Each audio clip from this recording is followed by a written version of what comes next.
I'm going to throw gasoline on your car and burn it while you in there. That was my threat to him. NBA beef has never been just trash talk. It's been real danger. Guns in locker rooms, chokeholds on live TV, boxing matches to settle grudges. But nothing compares to the slow burn war between Kobe Bryant and Shaquille O'Neal. Together, they were unstoppable. 3 straight rings from 2000 to 2002. Behind the scenes, pure chaos. The problem was simple and fatal: respect and work ethic. Kobe lived in the gym, obsessed with greatness. Shaq coasted on talent, skipped conditioning, and showed up heavy. For Kobe, that was betrayal. The tension exploded during the brutal 2003-04 season, Kobe fighting a sexual assault case, the Lakers losing to Detroit, and Shaq publicly blaming Kobe. Kobe fired back, calling Shaq lazy and out of shape. It went nuclear. Threatening texts, teammates stepping in, and a locker room on the edge. By 2004, it was over. Shaq got shipped to Miami, won another ring, and still took shots, dropping a diss track mocking Kobe in 2008. They didn't reconcile until 2018, calling it a brotherhood gone wrong. But by then, the damage was permanent. Working on Wiggins, little step back 3. And so we're scoreless. We'll stay 0-0 the first 2 minutes. And then look at Klay Thompson and McDaniels. What is going on with that? Wow. You've got a full-on fracas going on. Some NBA rivalries are petty. Others turn violent. Draymond Green vs. Rudy Gobert is about one thing only: dominance. Both built their legacies on defense. Draymond grabbed DPOI in 2017. Rudy snatched it 4 times. Same mountain, one throne. The spark lit in 2019 when Gobert got snubbed from the All-Star game and showed real emotion on camera. Draymond pounced, mocking him on Inside the NBA, no tears, no sympathy. Rudy clapped back online with a line that aged like wine: insecurity is always loud. From that point on, Draymond made it personal, blasting Rudy as soft, overrated, and useless outside shot blocking, especially on his podcast. Then November 2023 blew the rivalry wide open. A scuffle breaks out. Klay Thompson, Jaden McDaniels, and suddenly Draymond locks Rudy into a full chokehold on live TV. Not trash talk, not a shove, a headlock. The league hit Draymond with an indefinite suspension. Minnesota boycotted TNT interviews. Even Draymond admitted watching the replay made him mutter, "Damn," that was his quiet confession. And still, the shots keep flying. In the 2024 playoffs, Draymond questioned Rudy's drop coverage again. Rudy brushed it off as noise, but admitted it fuels him. This feud isn't over. It's simmering. Meanwhile, Devin Booker and Luka Doncic chose a different kind of chaos. No brotherhood, no buddy workouts, just smoke. Their war ignited in the 2022 West Semis when Luka dismantled Phoenix, averaging 33-7, while Booker dropped 31. 7 in a Suns collapse nobody saw coming. It got ugly fast. Luka flopped. Booker mocked it as Luka special. Glare shoves nonstop tension. Off court, Booker unfollowed Luka modern NBA warfare, called his celebrations clownish. Luka fired back, questioning Booker's leadership. And in March 2023, it reignited when Luka missed a tying shot. Booker taunted him, "You missed it," sparking a near fight. Booker summed it up perfectly. "You wanted smoke. There it is."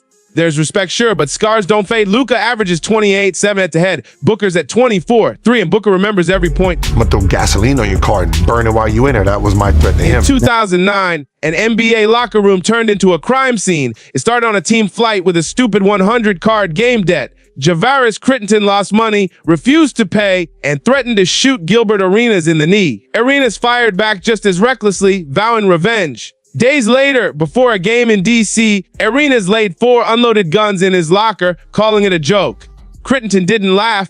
He walked in with a loaded pistol, pointed it at Arenas, and demanded action. Teammates hid, expecting gunfire. The standoff ended peacefully, but the fallout didn't. Arenas was suspended indefinitely, pled guilty to felony gun charges, and though he was later pardoned in 2021, his NBA career was done. Crittenton's path got darker, convicted of murder in 2011, sentenced to 23 years, released in 2023. Arenas later admitted immaturity turned a card game into a life-altering disaster. Then there's Boston, where a championship brotherhood quietly rotted from within.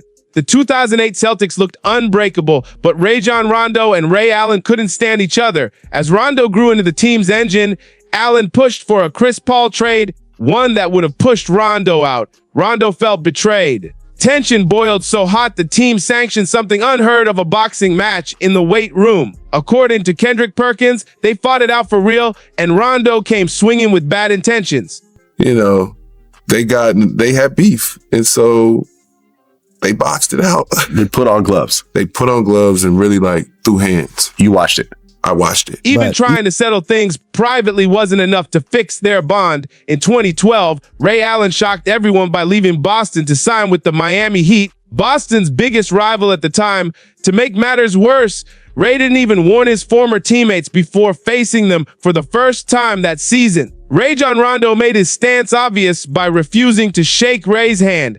From there, the tension spilled into public view and dragged on for years. Ray later labeled Rondo a diva in his book. While Rondo fired back by calling Ray selfish, Paul Pierce also chimed in, suggesting Ray couldn't accept stepping aside for the younger core. What began as locker room friction turned into one of the NBA's longest and most bitter feuds. Some NBA rivalries blow up under the playoff spotlight. Others are born in the strangest places, like inside the NBA bubble during the COVID-19 shutdown. The beef between Kyle Lowry and Aaron Gordon belongs to the latter and stands out as one of the oddest player feuds in recent history. It all started during an August 2020 bubble matchup between the Raptors and the Magic.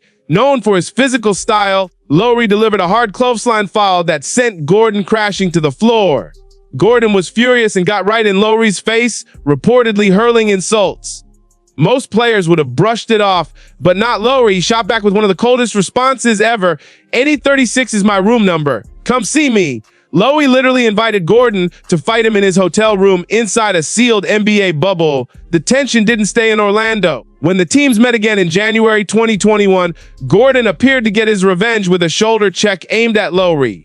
Cameras later caught Lowry telling teammate Terrence Ross that he was ready to handle Gordon. While neither ever took up the hotel room challenge, the bad blood never faded. For Lowry, physical play is just basketball. For Gordon, it crosses into dirty territory. Either way, the hostility is still there. The basketball tension was obvious early on. Mitchell thrived as a high-volume scorer, averaging nearly 27 points per game, while Gobert constantly wanted more offensive touches, especially lobs. Their disagreements spilled into film sessions, where Gobert openly criticized Mitchell's decisions. Then COVID hit in March 2020. Gobert tested positive for the virus just days after jokingly touching microphones and teammates' belongings. Soon after, Mitchell also tested positive, and he was livid. He reportedly viewed Gobert's behavior as reckless and irresponsible, even liking anti-Gobert tweets online.